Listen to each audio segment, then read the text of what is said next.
नमस्कार. अभिजात मराठी भाषा सप्ताह आजपासून महाराष्ट्रामध्ये साजरा केला जात आहे. हा सप्ताह आज शासनाच्या वतीनं साजरा करण्याचा प्रारंभ मुख्यमंत्री देवेंद्र फडणवीस आणि त्यांच्या सहकार्याने केला. त्याबद्दल त्यांचं अभिनंदन. मराठी भाषेला अभिजात भाषेचा दर्जा मिळावा म्हणून लेखक डॉक्टर ज्ञानेश्वर मुळे आणि त्यांच्या सहकार्याने केंद्र सरकारकडे पाठपुरावा केला आणि मराठी भाषेला 3 ऑक्टोबर 2024 रोजी अभिजात भाषेचा दर्जा मिळाला. त्यासाठी प्रयत्न करणाऱ्या ज्ञानेश्वर मुळे आणि त्यांच्या सहकार्यांचंही अभिनंदन.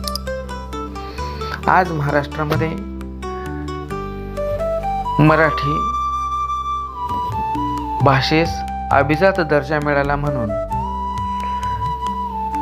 तिचा सन्मान म्हणून 3 ऑक्टोबर ते 9 ऑक्टोबर दरम्यान अभिजात मराठी भाषा सप्ताह साजरा केला जातो आहे. मराठी भाषेला समृद्ध करण्याचं काम लेखक, कवी आणि विचारवंतांनी केला. ही परंपरा मराठी भाषेमध्ये मुकुंदरायांपासून सुरू होते. मुकुंदरायांनी विवेक सिंधू हा ग्रंथ लिहिला आणि मराठी भाषेला विवेक सिंधूच्या रूपानं एक देणगी मिळाली. ज्ञानोबारायांनी ज्ञानेश्वरी लिहिली, अमृतानुभव लिहिला आणि मराठी भाषेला नवी देणगी मिळाली. ताटीचे अभंग मुक्ताबाईंनी लिहिले आणि मराठी भाषा समृद्ध करण्याचा प्रयत्न केला.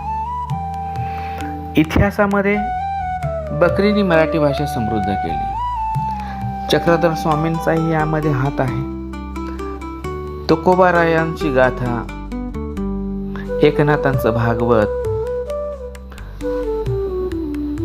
रामदासांचा दासबोध, महदंबेचे धबळे हे देखील मराठी भाषा समृद्ध करतात.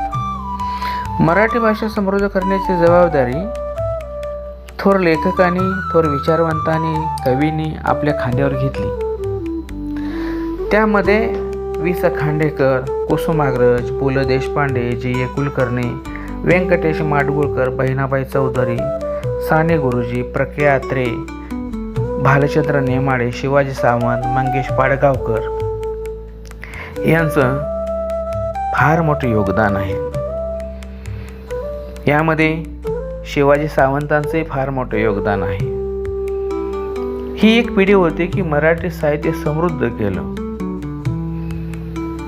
मराठी साहित्य समृद्ध करण्यामध्ये नादो महानोरांचाही फार मोठा हात आहे. मंगेश पाडगावकरांचा हात आहे, भालचंद्र नेमाड्यांचा हात आहे. ह्या विचारवंतांनी मराठी भाषा समृद्ध केली. मी अनेक ठिकाणी बोलताना किंवा ऐकताना बघत असतो, जोपर्यंत मराठी माणूस मराठी माणसाबरोबर मराठी भाषेमध्ये बोलत राहील तेव्हा मराठी भाषा समृद्ध होईल. आजची स्थिती अशी आहे की मराठीला काही पर्यायी शब्द म्हणून इंग्रजी उच्चारांचा वापर केला जातो. हे फार मोठं दुःखदायक आहे. आपण कुठंतरी प्रभावशाली दिसावे, प्रभावशाली आपलं वर्तन दिसावं म्हणून इंग्रजी उच्चारांचा वापर केला जातो. हे फार मोठं दुःख आहे. नमस्कार म्हणण्याऐवजी पर्यायी शब्द वापरला जातो. वेगवेगळे पर्यायी शब्द आणि उच्चार वापरले जातात. आज वृत्तपत्र जरी घेतली तर वृत्तपत्रामध्ये अनेक शीर्षक ही उच्चाराला धरून असतात. हे दुःख आहे.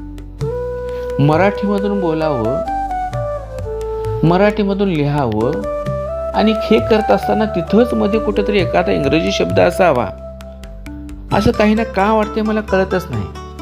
मी कोणत्याही भाषेचा तिरस्कार करत नाही, पण ज्या वेळेला आपण एखादी भाषा देवाणघेवाणीचं साधन म्हणून वापरत असतो त्यावेळेला पूर्णतः आपण त्याच भाषेमधून बोललं पाहिजे, हा माझा आग्रह. तेव्हा ती भाषा समृद्ध होईल.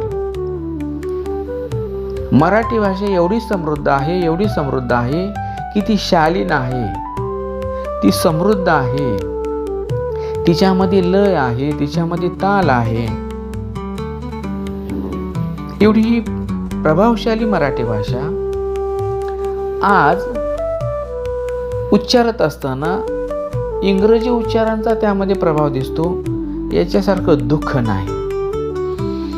मराठी विषयांचे शिक्षक सुद्धा यामध्ये इंग्रजी उच्चारांचा वापर करतात. माझं म्हणणं एवढंच आहे, मराठी भाषा जर अभिजात झाली असेल तर तिला समृद्ध करण्यासाठी मराठी साहित्यामध्ये असे फार मोठे साहित्यिक आज निर्माण झाले पाहिजेत.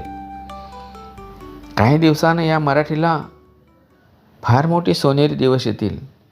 इंग्रजी साहित्यामध्ये निर्माण झालं नाही, हिंदी साहित्यामध्ये निर्माण झालेलं नाही, असंही साहित्य जन्माला येतं आहे, पण आपल्याला ते माहीत नाही. आज मी इथंच थांबतो. मराठी भाषा दिनाच्या निमित्तानं मराठी भाषिकांना माझ्या खूप खूप खूप खूप शुभेच्छा.